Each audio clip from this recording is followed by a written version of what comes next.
Hi guys, आज हम carbon and it's compounds की बात करेंगे। इस वीडियो में हम वर्सेटाइल नेचर ऑफ कार्बन की बात करेंगे। हमने जब पिछले वीडियो में डिस्कस किया था कि कार्बन जो है वो शेयरिंग ऑफ इलेक्ट्रॉन्स करता है। इसकी सिंपलेस्ट एग्जांपल हमारे पास मीथेन है, जिसमें हमारे पास एक कार्बन के साथ 4 हाइड्रोजन जो है वो बॉन्डिंग करके एक स्टेबल कंपाउंड बना रहे हैं। और जो कार्बन कंपाउंड्स आज तक हमारे साइंटिस्ट ने ढूंढे हैं वो ऑलमोस्ट एस्टिमेटेड अराउंड मिलियंस हैं। इसकी जो क्वांटिटी है वो बाकी सारे कंपाउंड से कहीं ज़्यादा होती है। ऐसा क्यों होता है? ऐसा नेचर ऑफ कोवलेंट बॉन्ड्स के कारण होता है। The way it's bonding sharing जो करता है कार्बन दूसरे कंपाउंड्स के साथ, वो हेल्प करता है to form large number of compounds. So guys, आपको पता होना ये ज़रूरी है कि जो नेचर ऑफ कार्बन है वो 2 फैक्टर्स पे डिपेंड करती है। First factor is catenation and the second factor is tetravalency. अब इसका मतलब क्या है? सो कैटिनेशन वो प्रॉपर्टी है कार्बन की जो कि उसे दूसरे कार्बन के साथ बॉन्डिंग करने में हेल्प करती है। मतलब कि एक कार्बन दूसरे कार्बन के साथ अगर बॉन्ड करेगा तो उस चीज को हेल्प करने के लिए जो प्रॉपर्टी लगती है वो होती है कैटिनेशन। और जो है टेट्रावेलेंसी, वो हमने लास्ट वीडियो में भी डिस्कस किया था कि 4 इलेक्ट्रॉन्स जो हैं अगर आउटर मोस्ट शेल में हो तो उससे क्या होता है, उसकी जो वैलेंसी हो जाती है 4। तो इसीलिए उसे हम कार्बन को टेट्रावेलेंट कहते हैं। सो गाइस, जो कैटिनेशन प्रॉपर्टी है और या फैक्टर है, इसको हम 2 बेसिस पे एक्सप्लेन कर सकते हैं। First basis is arrangement. तो जब हम अरेंजमेंट की बात करते हैं, कार्बन कंपाउंड्स डिफरेंट टाइप की अरेंजमेंट्स के साथ एक दूसरे के साथ बॉन्ड करते हैं। सो पहली जो अरेंजमेंट है उसे हम लॉन्ग चेन्स ऑफ कार्बन कहते हैं, जिसमें कि आप देख सकते हैं कि जो कार्बन सीरीज है एक दूसरे के साथ एक लॉन्ग चेन में जुड़ी हुई है। जब हम ब्रांच चेन की बात करते हैं तो इसमें अगेन ब्रांचेस बने होते हैं। तो आप देख सकते हैं कि जो कार्बन कंपाउंड्स हैं वो ब्रांचेस में एक दूसरे के साथ जुड़े हुए हैं। और एक तीसरी अरेंजमेंट भी होती है जिसमें जो कार्बन कंपाउंड्स होते हैं वो रिंग की फॉर्म में एक दूसरे के साथ अटैच्ड होते हैं। तो ये उसकी एग्जांपल हो गई। तो इसके बाद हम थोड़े से एग्जांपल्स को डिस्कस करेंगे और देखेंगे कि कैसे इसमें कौन सी अरेंजमेंट लग रही है। जब हम इसकी बात करेंगे तो गाइस, आप देख रहे हैं कि सिर्फ आप हाइड्रोजन को मत देखो, आप सिर्फ और सिर्फ कार्बन को देखो कि जो कार्बन है वो स्ट्रेट चेन बना रहा है या ब्रांचेस बना रहा है। तो आप इस केस में देख रहे हैं कि कार्बन जो है एक स्ट्रेट चेन बना रहा है। तो ये क्या हुई? Long chain of carbon. और जब हम नेक्स्ट एग्जाम्पल की बात करेंगे तो आप देखेंगे कि कार्बन स्ट्रेट भी है प्लस इसकी एक ब्रांच भी निकल रही है। तो ये कौन सी एग्जाम्पल हुई इस अरेंजमेंट की? Branch chain of carbon compound. Catenation को types of bonds available in the compound, उसके बेसिस पे भी हम एक्सप्लेन करते हैं। तो आपने लास्ट वीडियो में देखा था कि हमने single bond, double bond and triple bond formation देखी थी। और इसी बेसिस पे अब हम इसको एक्सप्लेन करेंगे कि जो सिंगल बॉन्डेड कंपाउंड्स होते हैं उसे हम सैचुरेटेड कंपाउंड्स कहते हैं। जो double and triple bonded compounds होते हैं उसे हम अनसैचुरेटेड कंपाउंड्स कहते हैं। और गाइस, आगे जाके हम जब नेचर ऑफ कंपाउंड्स देखेंगे तो उसमें आपको ये भी पता चलेगा कि जो सैचुरेटेड और अनसैचुरेटेड कंपाउंड्स होते हैं इसकी रिएक्टिविटी में डिफरेंस होता है और मेल्टिंग एंड बॉइलिंग पॉइंट में भी डिफरेंस होता है। और जो हमने अरेंजमेंट के बेसिस पे भी long chain, branches and rings देखी थी, तो उसकी अरेंजमेंट के बेसिस पे भी इसकी नेचर में बहुत ज्यादा फर्क आ जाता है। तो गाइस, अब हम कुछ एग्जांपल्स इसकी करेंगे ताकि आपको क्लियर हो जाए कि सैचुरेटेड और अनसैचुरेटेड कंपाउंड्स कैसे दिखने में होते हैं। तो गाइस, जैसे कि आप फर्स्ट एग्जांपल देख सकते हैं कि इसमें सारे के सारे ही बॉन्ड्स जो हैं वो सिंगल बॉन्ड्स हैं। तो ये एक किसकी एग्जांपल हुई? सैचुरेटेड कंपाउंड्स की। और सेकंड एग्जांपल में आप देख सकते हैं कि इसमें डबल बॉन्ड है। आप देख सकते हैं कि इसमें 2 डबल बॉन्ड है एक्चुअली। तो ये मैटर नहीं करता कि इसमें कितने डबल बॉन्ड्स हैं या ट्रिपल बॉन्ड्स हैं। ये मैटर करता है कि अगर इसमें डबल या ट्रिपल बॉन्ड चाहे एक भी आ गया तो उसके साथ क्या होगा? ये एक अनसैचुरेटेड कंपाउंड बन जाएगा।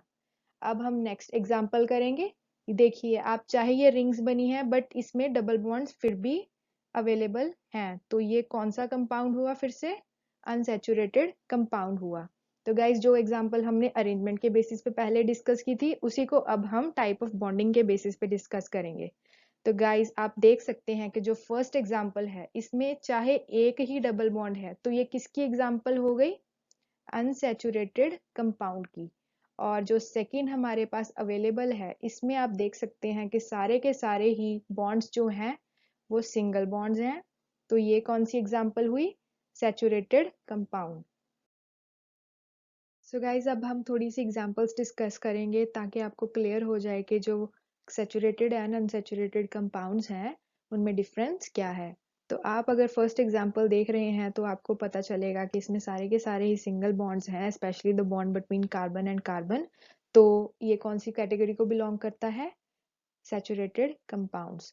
इससे नेक्स्ट एग्जांपल आप देखेंगे तो आपको पता चलेगा कि जो कार्बन और कार्बन में का एक बॉन्ड है वो ट्रिपल बॉन्ड है और इसके कारण ये क्या बन गया, अनसैचुरेटेड कंपाउंड। इससे नेक्स्ट एग्जांपल में आप फिर से देख सकते हैं कि जो कार्बन एंड कार्बन कंपाउंड है, बॉन्ड है, वो डबल बॉन्ड है। तो इसके कारण ये फिर से अनसैचुरेटेड कंपाउंड। इससे next example, first of all आप इसको अरेंजमेंट के बेसिस पे भी बता सकते हैं कि इसकी अरेंजमेंट कैसी है। तो गाइज आप देख रहे हैं कि इसमें कार्बन कार्बन एक तो स्ट्रेट चेन हो गई प्लस इसमें एक ब्रांच बन गई, तो ये हो गया एक ब्रांच कंपाउंड। एंड इसमें डबल बॉन्ड प्रेजेंट है तो ये किसकी एग्जांपल होगी, एक तो ये ब्रांच्ड कंपाउंड हो गया प्लस ये एक अनसैचुरेटेड कंपाउंड हो गया। तो इससे नेक्स्ट एग्जांपल आप देखेंगे तो इसमें सारे के सारे ही जो बॉन्ड्स हैं वो क्या है, सिंगल। और बट स्टिल इसमें ब्रांचिंग है तो ये कैसा कंपाउंड हुआ, ब्रांच्ड एंड सैचुरेटेड कंपाउंड। इससे नेक्स्ट एग्जांपल में आप देखेंगे कि अगेन इसमें ब्रांचिंग है तो ये ब्रांच्ड कंपाउंड तो फॉर श्योर है। और इसके अलावा इसमें एक ट्रिपल बॉन्ड है तो ये कैसा कंपाउंड हुआ, अनसैचुरेटेड ब्रांच्ड कंपाउंड। अब हम टेट्रावेलेंसी की बात करेंगे। टेट्रावेलेंसी का मतलब ये हुआ कि कार्बन के आउटर मोस्ट लेयर में कितने इलेक्ट्रॉन्स प्रेजेंट हैं, 4। और वो 4 इलेक्ट्रॉन्स ने शेयरिंग करनी है दूसरे इलेक्ट्रॉन्स के साथ बहुत सारे डिफरेंट टाइप ऑफ एटम्स के, जिसके कारण वो अपने आप को स्टेबल बनाएगा। तो गाइस इसके पास फर्स्ट ऑप्शन ये होती है कि वो मोनोवेलेंट एटम्स के साथ शेयरिंग कर ले। मोनोवेलेंट का मतलब ये हुआ कि उसको एक इलेक्ट्रॉन शेयरिंग में चाहिए ताकि वो अपनी आउटर मोस्ट जो शेल है उसको फुलफिल कर ले और वो नोबल गैस कॉन्फ़िगरेशन अचीव करके स्टेबल बन जाए। तो दोनों ही फॉर्म्स जो मोनोवेलेंट एटम्स हुए प्लस कार्बन हुए अपने आप को स्टेबल बना लेते हैं एक कंपाउंड बना के बाय शेयरिंग ऑफ इलेक्ट्रॉन्स। तो जो मोनोवेलेंट एटम्स है उसकी वैलेंसी इक्वल्स टू 1 होती है क्योंकि उसे एक इलेक्ट्रॉन चाहिए। और इसकी बेस्ट एग्जांपल हाइड्रोजन है, इसकी हमने स्टार्टिंग में एग्जांपल भी की थी, मिथेन, जिसमें एक कार्बन 4 हाइड्रोजन के साथ शेयरिंग करके एक स्टेबल कंपाउंड बना रहा है। और इसकी अदर एग्जांपल्स में हैलोजन्स आते हैं, हैलोजन्स में फ्लोरीन, ब्रोमीन, क्लोरीन, आयोडीन आ जाएंगे। इसके अलावा जो कार्बन है वो ऑक्सीजन, नाइट्रोजन, सल्फर और बहुत सारे एलिमेंट्स के साथ शेयरिंग करके कंपाउंड्स बनाता है और अपने आप को स्टेबल करने की कोशिश करता है।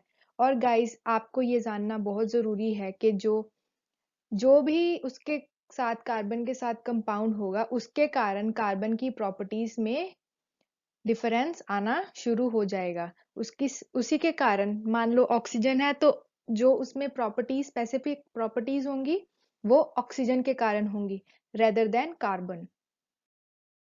सो गाइज इसमें सिर्फ मैं आपको यही बताना चाहती हूँ कि कौन से जो एटम्स हैं वो मोनोवेलेंट होंगे। फर्स्ट ऑफ ऑल जो ग्रुप 1 के एटम्स होंगे, hydrogen, lithium, sodium, potassium, rubidium, ये सारे हो गए monovalent. And after that group 17, ये सारे हेलोजन्स जिसमें आते हैं जैसे कि फ्लोरीन, क्लोरीन, ब्रोमीन, आयोडीन, ये सारे भी मोनोवेलेंट एटम्स की एग्जाम्पल हैं। अब हम बॉन्ड स्ट्रेंथ की बात करेंगे। तो जो कार्बन कंपाउंड्स होते हैं उसमें जो बॉन्ड फॉर्मेशन होती है वो काफ़ी स्ट्रॉन्ग होती है। इसका सबसे इम्पॉर्टेंट एंड मेन कारण ये है कि इसका साइज जो है कार्बन का, कार्बन के एटम का जो साइज है वो स्मॉल होता है। तो आप देख सकते हैं कि जो कार्बन है उसका ये हो गया nucleus and this is the outer most shell. और इसमें डिस्टेंस कितना हुआ, 2 शेल्स का। तो ये distance as compared to other compounds थोड़ा सा छोटा है, तो इसीलिए इसका जो न्यूक्लियस और इलेक्ट्रॉन्स का होल्ड है, जो न्यूक्लियस है उसी ने ही होल्ड करके रखना होता है इलेक्ट्रॉन्स को। और अगर न्यूक्लियस ही होल्ड नहीं कर पाएगा तो उस चीज को ब्रेक करना बहुत इजी हो जाता है। तो इस केस में क्योंकि इलेक्ट्रॉन्स न्यूक्लियस के बहुत ही पास हैं, तो इस चीज ये है बहुत ज्यादा स्ट्रॉन्ग एक दूसरे के साथ अट्रैक्शन है, तो ये बॉन्ड को तोड़ना बहुत मुश्किल होगा। इसीलिए जो न्यूक्लियस है उसके स्मॉलर साइज के कारण जो इलेक्ट्रॉन अफिनिटी है न्यूक्लियस की वो स्ट्रांग है। तो इसमें इस केस में जो इलेक्ट्रॉन्स है वो बहुत टाइटली होल्ड करके रखेगा कार्बन। और अगर हम बात करें बिगर एटम्स की, जैसे कि ये क्लोरीन है, आप देख सकते हैं कि इसमें अब 3 शेल्स का डिफरेंस पड़ गया।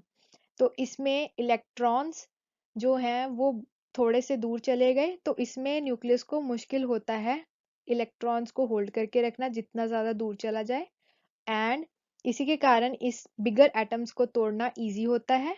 तो इसीलिए हम कहते हैं कि बिगर एटम्स के बॉन्ड्स जो होते हैं वीक होते हैं।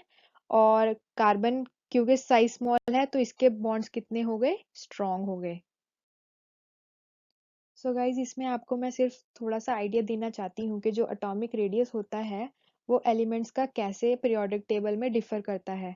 अगर हम राइट टू लेफ्ट जाएं तो ये फिर से इंक्रीज करता है, एंड अगर हम डाउन द टेबल जाएं फिर भी ये इंक्रीज करता है। तो इसका मतलब ये हुआ कि जो ये वाले कंपाउंड्स हैं इनका जो रेडियस है सबसे कम होता है टॉप वाले सारों का। और जैसे जैसे हम नीचे जाते हैं उतना ही ज्यादा इनका रेडियस जो है वो बड़ा हो जाता है और इनकी बॉन्डिंग जो है उतनी ही ज्यादा वीक हो जाती है। सो गाइस इसमें आप फिर से देख सकते हैं कि अगर आप डाउन द ग्रुप जाएंगे तो इनकी जो इलेक्ट्रॉन शेल्स हैं और उसमें फिलिंग है इलेक्ट्रॉन्स की उतनी ज़्यादा बढ़ी जाएगी और उतनी ज़्यादा इनकी बॉन्डिंग वीक होती जाएगी। गाइस अब हम सिंथेसिस ऑफ यूरिया की बात करेंगे। Synthesis of urea organic chemistry का सबसे इम्पॉर्टेंट इवेंट था, क्योंकि यूरिया की सिंथेसिस से पहले लोग ये बिलीव करते थे कि जो कार्बन कंपाउंड्स हैं only within a living system ही बनते हैं और इनको हम लैब में सिंथेसाइज नहीं कर सकते, क्योंकि वो मानते थे कि इसकी फॉर्मेशन के लिए एक वाइटल फोर्स चाहिए जो कि वैसे अवेलेबल उनके अकॉर्डिंगली नहीं थी। और इस पॉस्टुलेट को फ्रेडरिक वोलर ने डिसअप्रूव किया था। उसने फिर सिंथेसिस ऑफ यूरिया की थी किस कंपाउंड से, अमोनियम साइनेट। तो ये क्वेश्चन आपको आ सकता है कि यूरिया की हम फॉर्मेशन जो है किस कंपाउंड से करते हैं। अभी के लिए आप सिर्फ नाम याद कर लीजिए, अमोनियम साइनेट। अब हम saturated and unsaturated carbon compounds की बात करेंगे। तो गाइज इसमें फर्स्ट एग्जांपल हम इथेन की लेंगे जिसका मॉलिक्यूलर फॉर्मूला होता है C2H6। So guys first step हमारा ये होना चाहिए हर बार कि हम कार्बन को कार्बन के साथ जोड़ेंगे। तो जितने भी नंबर ऑफ कार्बन आपको फॉर्मूला में दिए गए हैं उसको जस्ट आपने एक सिंगल बॉन्ड से जोड़ना है। तो गाइज ऐसा करने के साथ आपको बाद में पता चलेगा कि आपने इसमें डबल बॉन्ड लगाना है कि ट्रिपल बॉन्ड लगाना है, depending on number of monovalent और बाइवेलेंट एटम्स, कि आपको डिपेंड करेगा कि आपने वैलेंसी एक्चुअल में वैलेंसी जो है कार्बन की और एज वेल एज उसके साथ जो एटम लग रहा है सभी की वैलेंसी को सेटिस्फाई करना है। उस बेसिस पे उस पे एक बॉन्ड लगेगा। तो फर्स्ट स्टेप में आप सिर्फ सिंपली सिंगल बॉन्ड लगा दो कार्बन के साथ, तो आगे चल के आप देख सकते हैं कि उसमें डबल लगेगा कि ट्रिपल लगेगा कि सिंगल बॉन्ड लगेगा। तो फर्स्ट आपने लगा दिया single bond, and after that guys आप देख सकते हैं कि उन्होंने एक एक इलेक्ट्रॉन हर कार्बन ने शेयर कर दिया, तो one shared pair of electron तो बन गया। ठीक है, तो कार्बन के पास टोटल ईच कार्बन के पास कितने थे, 4, जिसमें से अब रह गए 3 ईच, क्योंकि एक उन्होंने शेयर्ड पेयर ऑलरेडी बना दिया। तो 6 वैलेंस इलेक्ट्रॉन अभी भी अनसेटिस्फाइड हैं। तो आप ये भी देख सकते हैं कि हमारे पास हाइड्रोजन के कितने नंबर हैं, 6। तो ऑब्वियसली गाइस जो हाइड्रोजन है इन स्पॉट्स पे आ जाएगा, तो इसकी वैलेंसी दोनों की सेटिस्फाई हो जाएगी, क्योंकि हाइड्रोजन ने भी एक एक एटम ईच देना है ताकि वो भी स्टेबल हो जाए, और कार्बन को भी एक एक इलेक्ट्रॉन है अभी शेयर करना है हाइड्रोजन के साथ ताकि वो भी स्टेबल हो जाए। तो सेकेंड स्टेप है हमारा हाइड्रोजन को कार्बन के साथ जोड़ना।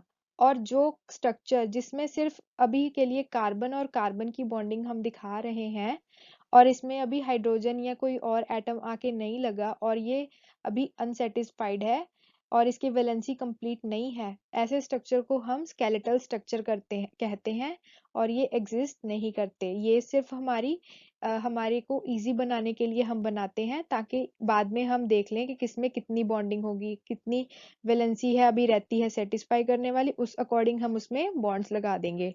तो सेकंड स्टेप है हमारा हाइड्रोजन को कार्बन के साथ जोड़ना।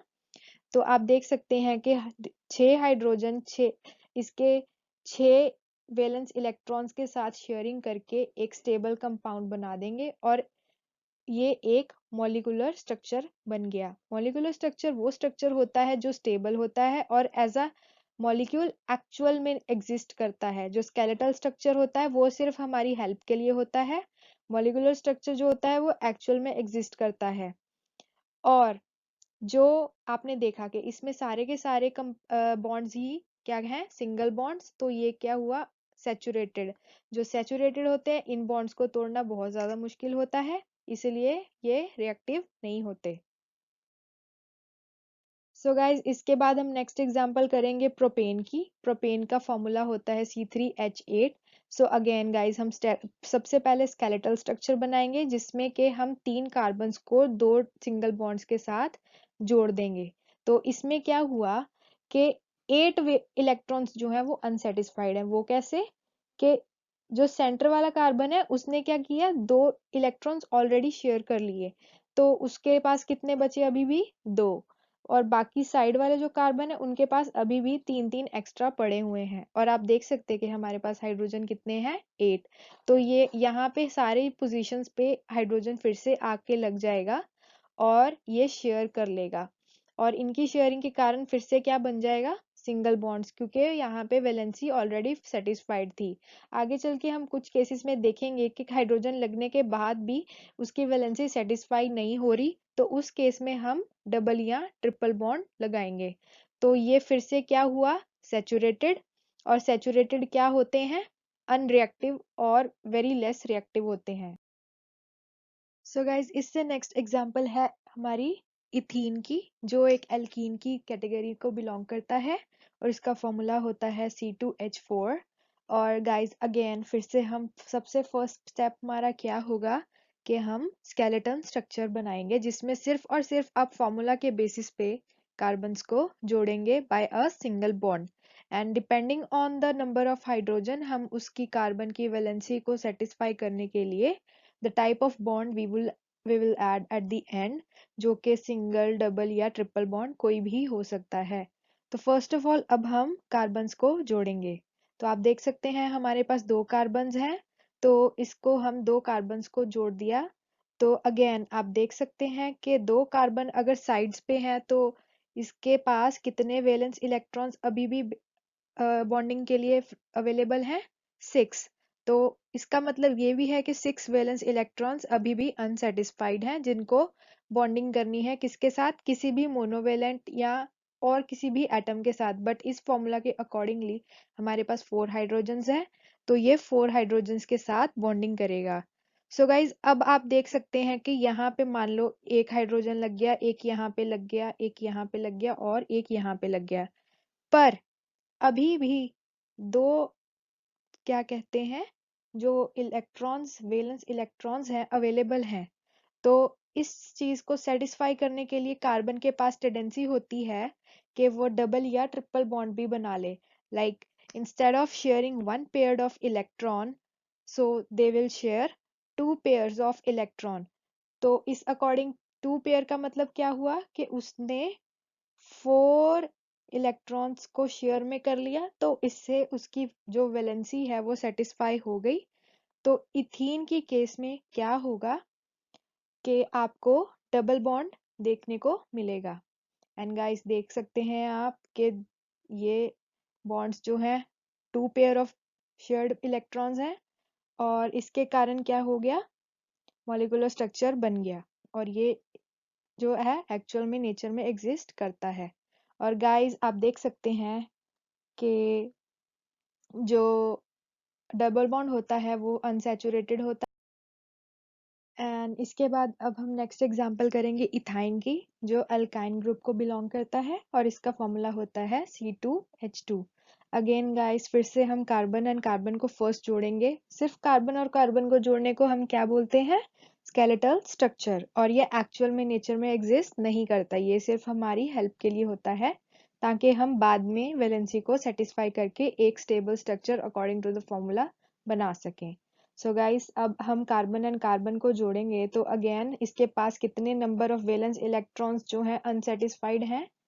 6, बिकॉज ये साइड्स पे हैं। हमने एक केस पहले भी देखा था कि अगर कार्बन सेंटर पे है और उसके दो साइड्स पे भी कार्बन है तो सेंटर वाले के पास कितने वैलेंस इलेक्ट्रॉन्स होंगे? 2। बट अगेन ये दोनों साइड्स पे हैं तो इसके पास कितने हो गए? 6। अब आपने देखना है कि हमारे पास हाइड्रोजन कितने हैं फॉर्मूला में। तो इस केस में हमारे पास हाइड्रोजन है 2। तो गाइस, एक हाइड्रोजन इधर लग गया, एक हाइड्रोजन इधर लग गया। तो आप देख सकते हैं कि अभी भी हमारे पास 4 वैलेंस इलेक्ट्रॉन्स जो हैं वो अनसेटिस्फाइड हैं।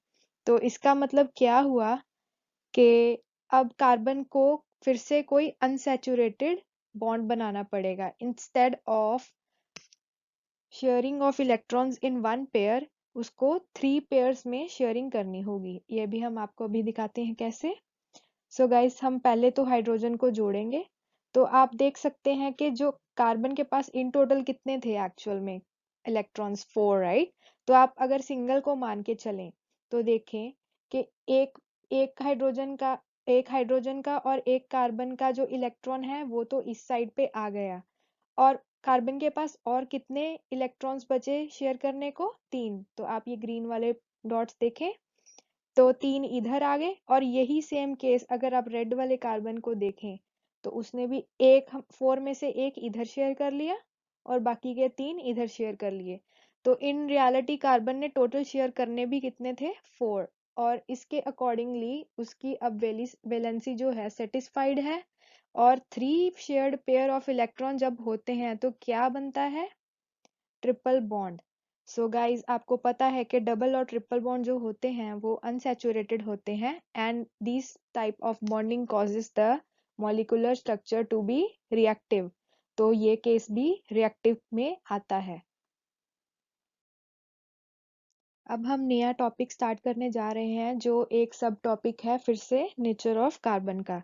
सो इसको हम chain, branches and ring structures कहते हैं। सो कार्बन ने किस अब एक दूसरे के साथ कैसे अरेंजमेंट में लगना है? रिमेंबर, हमने कैटिनेशन की थी, लेकिन कैटिनेशन की अरेंजमेंट के बेसिस पे भी आपने देखा था कि जो मान लो जो क्लासेस हैं, जैसे हमने देखा था कि लॉन्ग चेन, ब्रांच चेन या रिंग स्ट्रक्चर थे, उसमें भी मान लो अगर सिर्फ और सिर्फ सिंगल बॉन्ड वाले स्ट्रक्चर्स हैं उसमें भी फर्दर बहुत सारी क्लासेस होती हैं, जिसमें से फर्स्ट कैटेगरी अभी हम डिस्कस करने जा रहे हैं जो सैचुरेटेड में आती हैं।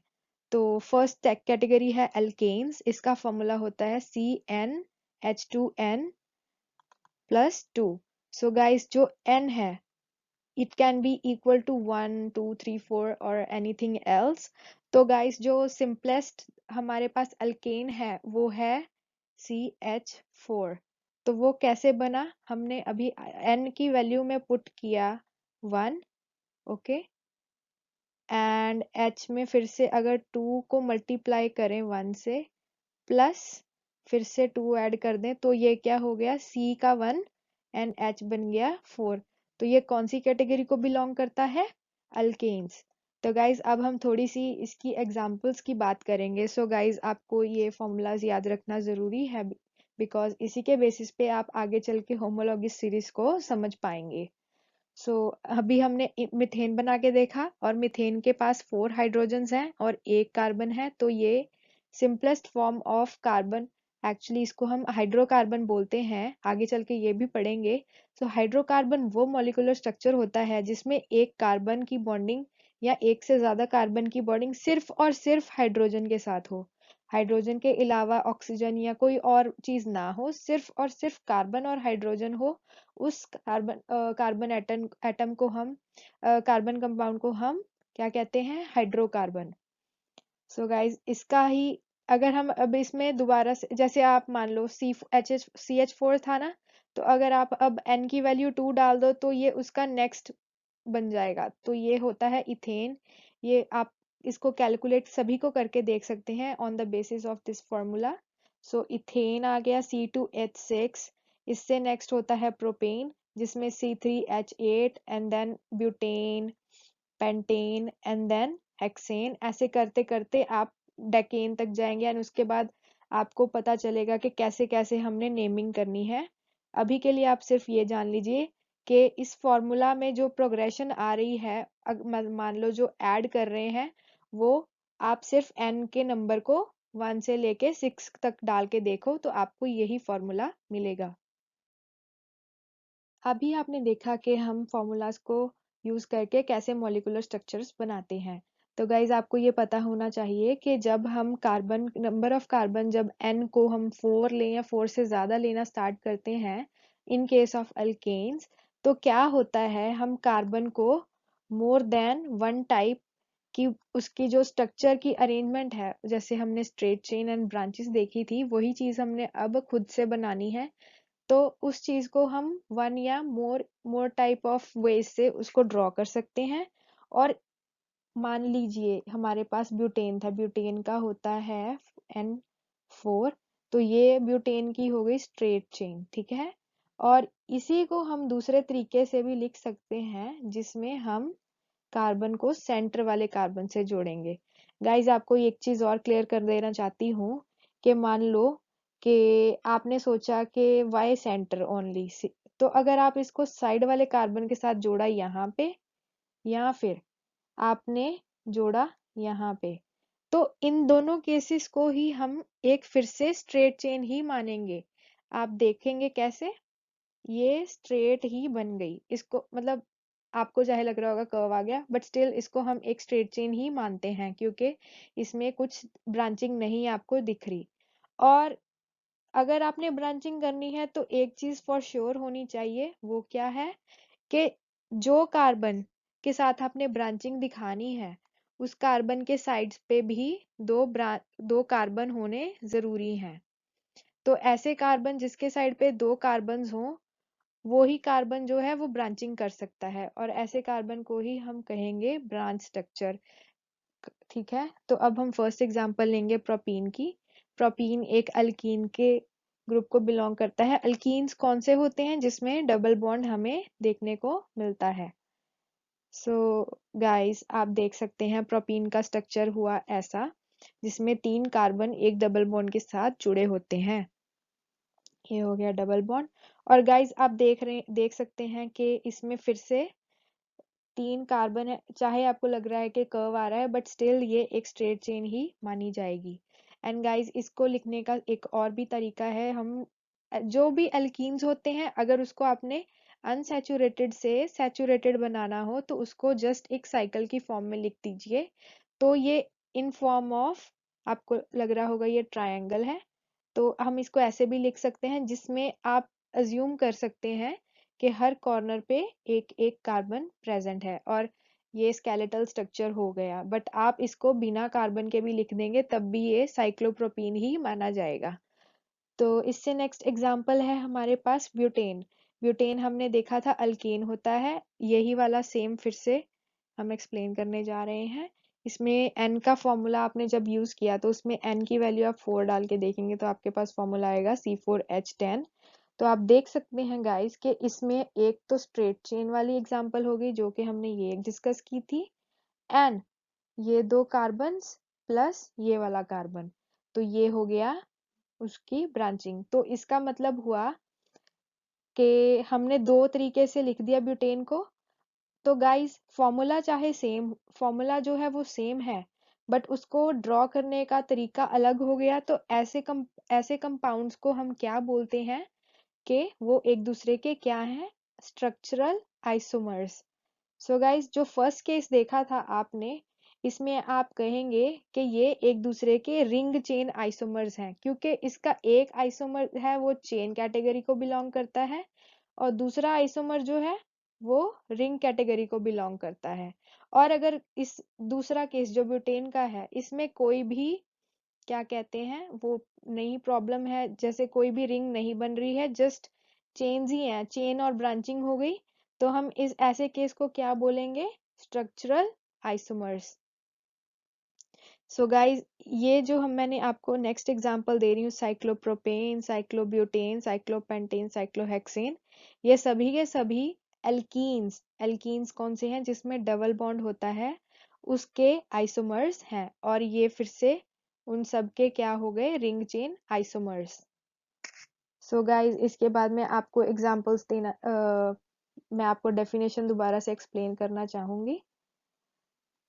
जो मॉलिक्यूलर फॉर्मूला जिसमें सेम हो, बट एक जो उसका कंपाउंड है वो ओपन चेन हो, ऐसी चेन जिसमें कोई, देखो ये खुला हुआ है, जैसे कि हाइड्रोजन्स जो है अवेलेबल है, और मतलब लाइक कार्बन जो है एक स्ट्रेट ओपन चेन है, इस ऐसे स्ट्रक्चर को हम ओपन चेन कहते हैं, और इसमें एक रिंग बनी हुई है, ऐसे स्ट्रक्चर को हम रिंग कहते हैं या साइक्लिक स्ट्रक्चर कहते हैं।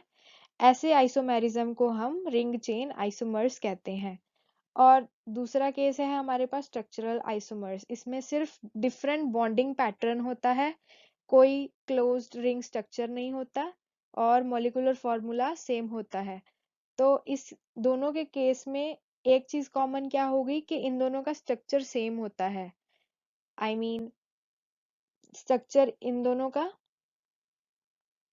जो स्ट्रक्चर हुआ ये वाला, और इसका मॉलिक्यूलर फॉर्मूला सेम होगा, इसका और इसका मॉलिक्यूलर फॉर्मूला सेम हो गया। डिफरेंस ये वाले केस में क्या है कि इसमें एक ओपन स्ट्रक्चर है और एक क्लोज स्ट्रक्चर है। इस केस में सिर्फ ये है कि इन दोनों में सिर्फ डिफरेंट बॉन्डिंग पैटर्न है, ऐसा कोई प्रॉब्लम नहीं है कि इसमें क्लोज है कि ओपन स्ट्रक्चर है। अब नेक्स्ट एग्जांपल हेक्सेन की है, जो अगेन एक अल्केन का कंपाउंड है जिसका फॉर्मूला होता है C6H14। अब इसके स्ट्रक्चर्स की बात करें तो जैसे जैसे नंबर ऑफ कार्बन्स इंक्रीज करते हैं वैसे वैसे उसके आइसोमर्स का नंबर भी इंक्रीज होता है, उस the way they are bonding to each other, the arrangement, the branching increases. तो आप देख सकते हैं कि ये सारे एक दूसरे के स्ट्रक्चरल आइसोमर्स हैं, क्योंकि सारे ही सारे जो हैं इधर ब्रांचिंग है या ओपन चेन्स हैं, और इसमें किसी भी केस में क्या कहते हैं, रिंग नहीं हम देख रहे। तो गाइस, ये स्ट्रेट चेन हो गई, इसमें देख रहे हैं कि जो जो कार्बन है उसमें दो ब्रांचिंग हो रही है और नेक्स्ट केस में भी ब्रांचिंग हो रही है, बस इसमें फर्क ये है कि जो ब्रांचिंग कर रहे हैं उस वो कार्बन का जो नंबर है वो डिफरेंट हो रहा है। तो इसी के बेसिस पे भी हम कह सकते हैं कि आइसोमेरिज्म हमें देखने को मिल रहा है।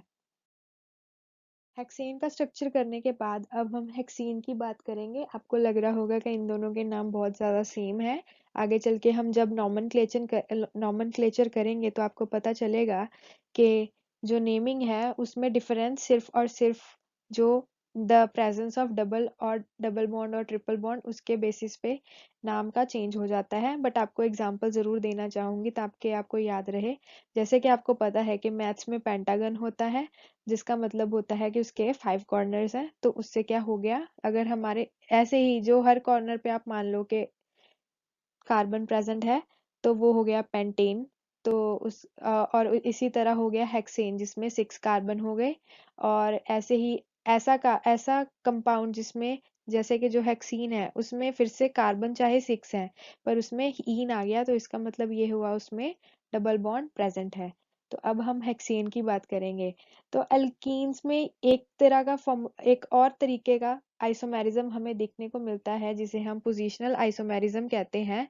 पोजीशन किस बेसिस पे हम देखते हैं कि कौन सी पोजीशन पे हमें डबल बॉन्ड मिल रहा है। तो आप देख सकते हैं कि इस केस में हमारे पास ये वाला जो फर्स्ट वाला है उसमें फर्स्ट नंबर पे हमें मिल रहा है डबल बॉन्ड, फर्स्ट कार्बन के साथ जुड़ा हुआ है, तो ये हो गया हेक्सीन 1 इन। सेकेंड कार्बन के साथ तो हेक्सीन 2 इन एंड 3 इन। तो एक ये आइसोमेरिज्म हो गया। इसके अलावा हमारे पास रिंग चेन आइसोमेरिज्म भी है। आपको पता है, मैंने बताया था कि जो अगर आपने अनसैचुरेटेड से सैचुरेटेड बनाना हो किसको, अल्कीन्स को, तो आप जस्ट उसको एक रिंग की फॉर्म में लिख दो, तो फॉर्मूला दोनों का सेम रहेगा और उसका वो सैचुरेटेड फॉर्म बन जाएगा। और इन दोनों के बिटवीन कौन सा आइसोमेरिज्म चल रहा है, या किस, इवन ऑल ऑफ देम, ये एक दूसरे के क्या हुए, रिंग चेन आइसोमर्स। और एनसीईआरटी में क्वेश्चन पूछा है कि आप इलेक्ट्रॉन डॉट स्ट्रक्चर कैसे बनाएंगे। तो गाइस वही सिंपल चीज है कि पहले आप कार्बन कार्बन को हेक्सागन बना के बनाएंगे। आफ्टर दैट आप जस्ट वैलेंसी को सेटिस्फाई कर दीजिए, तो वो उसका इलेक्ट्रॉन डॉट स्ट्रक्चर बनाने में हेल्प कर देगा। तो इससे नेक्स्ट एग्जांपल है बेंजीन की। बेंजीन का फॉर्मूला होता है C6H6 एंड गाइस इसका जो स्ट्रक्चर होता है ऑलमोस्ट सिमिलर टू साइक्लोहेक्सेन होता है, बट डिफरेंस कहाँ पे आता है कि इसमें कितने डबल बॉन्ड्स प्रेजेंट हैं, 3। तो गाइस ये कैसा कंपाउंड हुआ, अनसैचुरेटेड कंपाउंड हुआ। क्यों? क्योंकि इसमें डबल बॉन्ड्स प्रेजेंट हैं, और ये हमारे पास बेंजीन का स्ट्रक्चर बन गया। अब हम बात करेंगे हाइड्रोकार्बन्स एंड उसकी टाइप्स की। सो गाइज पहले तो फिर से मैंने आपको पहले भी बताया था कि हाइड्रोकार्बन्स क्या होते हैं। हाइड्रोकार्बन्स वो कंपाउंड्स होते हैं जिसमें 1 और मोर कार्बन होना चाहिए फर्स्ट, एंड सेकेंड चीज क्या होनी चाहिए, सिर्फ और सिर्फ हाइड्रोजन। सो गाइज उन्होंने लिखा है स्पेशल, ओनली यही दो चीजें होनी चाहिए जिसमें हाइड्रोजन हो और कार्बन हो, ऐसे कंपाउंड्स को हम हाइड्रोकार्बन्स कहते हैं। और इसकी 3 टाइप्स होती हैं, हमने अल्केन्स ऑलरेडी डिस्कस कर लिए हैं। सेकेंड टाइप है अल्कीन्स जिसमें डबल बॉन्ड होते हैं, और अल्काइंस जिसमें ट्रिपल बॉन्ड होते हैं। सो गाइज अब फिर से हम बात करेंगे जो अल्केन्स होते हैं उसका फॉर्मूला हमने पढ़ा था CnH2n+2। और क्योंकि इसमें सारे के सारे सिंगल बॉन्ड्स हैं, तो ये किस कैटेगरी को बिलोंग करता है, सैचुरेटेड। और सैचुरेटेड क्या होते हैं, काइंड ऑफ अनरिएक्टिव होते हैं। और जो अल्कीन्स है इसका फॉर्मूला अब याद करना स्टार्ट करें, तो इसमें इसका फॉर्मूला हुआ CnH2n। इसमें just put the value of n and then you can make all the formulas for the progressions of alkenes.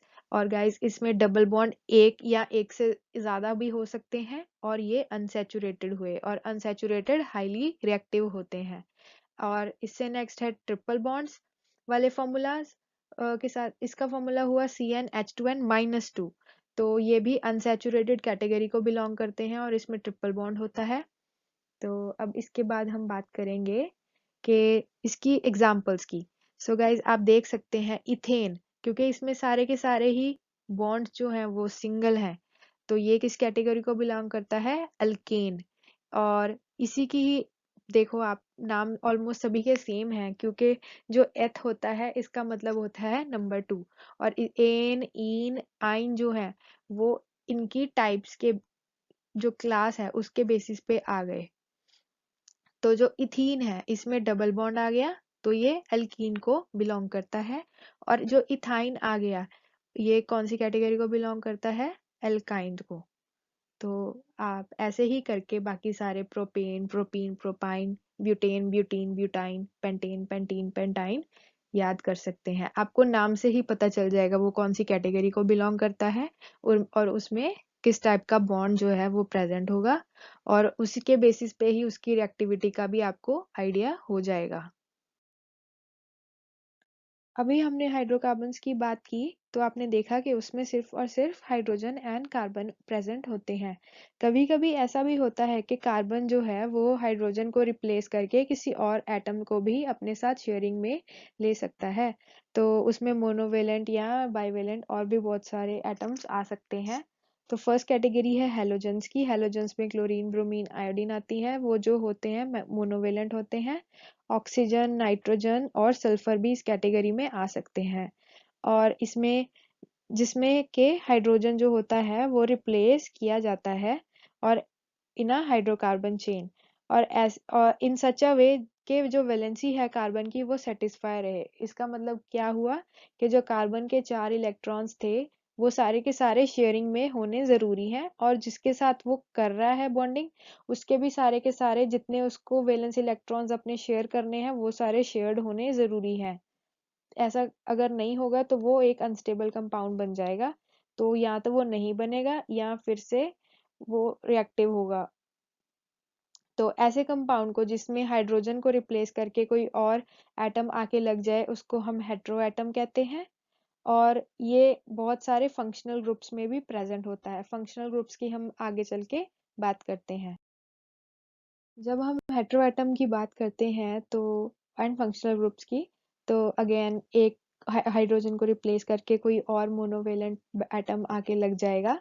तो मोनोवेलेंट में आगे क्लोरीन, ब्रोमीन, आयोडीन, और बाइवेलेंट में आ गया ऑक्सीजन। ऑक्सीजन आगे बहुत सारे फंक्शनल ग्रुप का एक पार्ट होता है।